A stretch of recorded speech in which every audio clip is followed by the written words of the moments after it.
Our points leader has now joined us, Matt Kenseth. He drives the number 20 Home Depot Husky Toyota for Joe Gibbs Racing, also fresh off a win at Chicagoland Speedway. Matt, just talk about that win, coming out of race 2 in the chase, and your outlook. Yeah, last week was really great for us, obviously, so couldn't have got started any better than what we did at Chicago, but that was last week. This week presents totally different challenges, totally different kind of racetrack, totally different style of racing, and the things you need in your car and the things you need to do from behind the wheel. So just looking forward to here and hopefully get it started off decent today. Take questions now from Matt. Ed Hinton has one, I believe. Raise your hand, Ed. We'll get you the mic.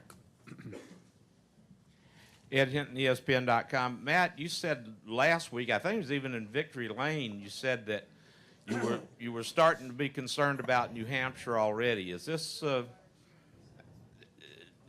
you mean that just concern for the next race, or is it this particular place that kind of gives you trouble? Well, I may have used that word. I don't recall using the word concerned at all. Maybe I did, but I'm not concerned. It's just when you get done, you got to start thinking about it and start working on it and start preparing for it. So we enjoyed that win late Sunday night, and actually by Monday morning at 10 o'clock or whatever, I got done with my Chicago stuff for noon or something like that, and just started working on New Hampshire. So I guess that's what I meant more than if I said that. That's what I meant more than that. Not concerned, just ready to get to work on it. Everything moves really fast, and like I said, it's a totally different racetrack, totally different challenges. You battle different things than what you battle at Chicago. Totally different style of racing in my mind. So I was just already trying to shift gears and get ready for this week. Go to Alan and then over here to Bob.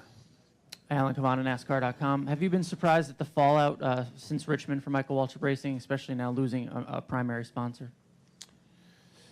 I don't know all the behind-the-scenes things, and I still, kind of on purpose, I guess, so I don't have to comment on that much. I still haven't watched the Richmond race or really seen even the highlights or any of that stuff. So I was hoping after we got to race at Chicago that all that stuff was in the rearview mirror. Obviously, it all wasn't. So I think everybody's probably looking forward to getting it behind us, as a sport. And certainly I can't imagine being in Michael and Rob's shoes the last week and a half. It's certainly been really unfortunate for everybody.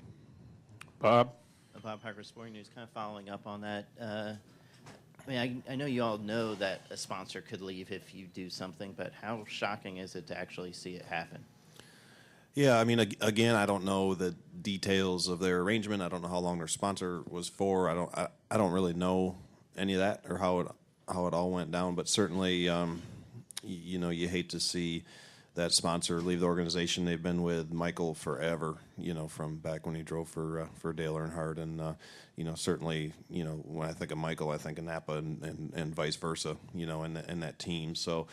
That's really sad to see that they're not going to be part of that organization. Hopefully they'll still be part of the sport, because it is one of the mainstays of the sport, who's always done the whole car and done all that, which is kind of the exception and not the rule these days. So hopefully they stay around. Hopefully the best case would have been for them to stay where they've been forever, but hopefully they'll pick up and still be part of the sport. Let's go to right now to Dustin and then to Rich. Dustin Long, Motor Racing Network. You were part of an era or generation of drivers when they came in their first, second years, kind of had a good bit of success early on, relatively so. Certainly there's been a stretch lately where that's just been a lot tougher. Now we're seeing, the potential for a lot more younger drivers coming in. Can we expect to see that type of thing where guys can win in their rookie season, guys can finish in the top 5 in points by the second year in the series, or do we just look back at that 5-year period where you were part of and just see how amazing that period was then? Well, I think there's a few things I think of. I remember, when I did race for Rookie of the Year, race against Dale Jr., and I can't even name everybody, but I still get that rookie card that Ray Bestis made, and I autograph it at times. And I'm going to mess this up because I don't know how many people there were, and I don't know all the names, but I think it was, Mike Bliss and Stacy Compton. And there's a big group. I think, if I recall right, I think it was like 8 or 9 of us that basically had full-time rides that were going for Rookie of the Year. It was a huge, huge rookie crop, and really since then, I don't know about every year since then, but more years than not, there's either been one or two or there's been none that have ran full-time. So it's just been a lot smaller. So I think when we came in, that was kind of the, there were some drivers that have been around for a while that were getting out. There was, there was kind of that turnover. And if you don't have that turnover, there's not a ride for rookies to get in and kind of make their way and have a chance at winning a race or getting in a good car and all that stuff. So I think it's just kind of a cycle, as the next group of drivers gets older and aren't there anymore, whatever, there's that opportunity for maybe a younger driver or somebody new, or pick somebody out of Nationwide Series to kind of move up and take that spot. Go ahead, Rich. Hi, Matt. Rich Thompson, Boston Herald. Could you just comment on Kyle Busch as a driver, a rival, teammate, just your impressions of him? Well, I mean, I've raced against Kyle for quite a while already, even though Kyle's still young. He's been around for a long time. So obviously, I don't think anybody would argue that Kyle is one of the most talented drivers in the garage.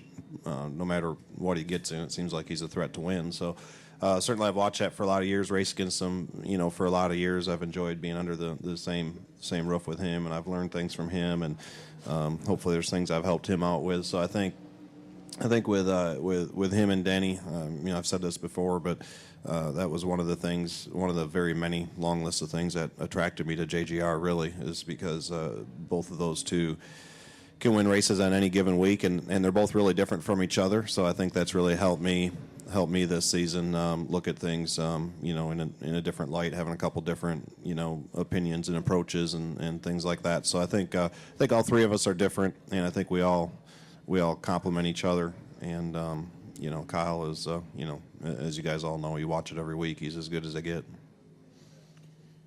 Other questions from Matt? Dustin? Can you just expound on what you were talking about? Because I think somebody could say, like, a veteran, even though they're coming into a new situation, can say, this is the way it's worked, this is what I'm comfortable with. People don't like to naturally change. You kind of expressing some things. I'm sure you're doing a lot of the same things that you did before. How tough was it to change, or how much did you have to make yourself aware of it? Because, like I said, people naturally don't like to change. Yeah, I mean, for me, the transition was,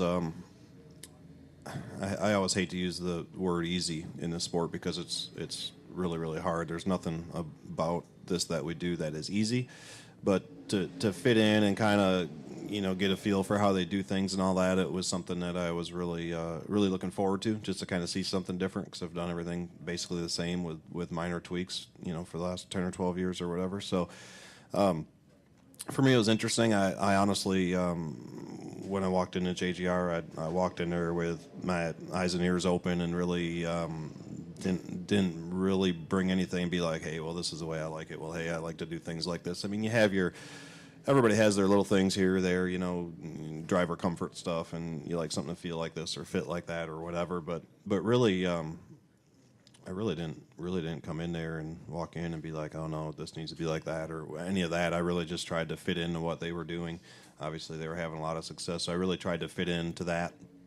And like I said, tried to keep my eyes and ears open and tried to learn as much as I could early on. And I'm still learning, but tried to learn as much as I could early on, to how they do things and how they approach things. And certainly I feel like I've had things to add, but really tried to fit into their system and then go from there. Ed Hinton? Ed Hinton, ESPN.com. Matt, with you and Kyle sitting at the top of the standings, you came in seeded 1-2.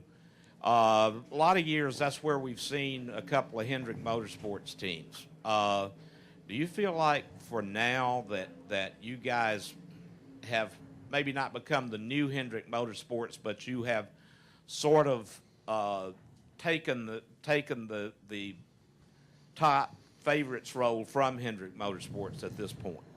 Well, I don't know. I mean, at the end of the day, I don't think it matters if anybody thinks you're the favorite or you're the underdog. At the end of Homestead, it just matters who has more points. So yeah, I really, I always say this, but I honestly mean it. I mean, just take it 1 week at a time. I mean, yeah, you always want to be ahead. I mean, somebody might say different, but I think don't think they're telling the truth. I mean, everybody wants to be in the front, and you know, try to expand on your lead. But 9 races is a lot of races, and I'm really obviously happy the way the season has gone. Happy to you know, the way the chase started last week couldn't have started any better than what it did.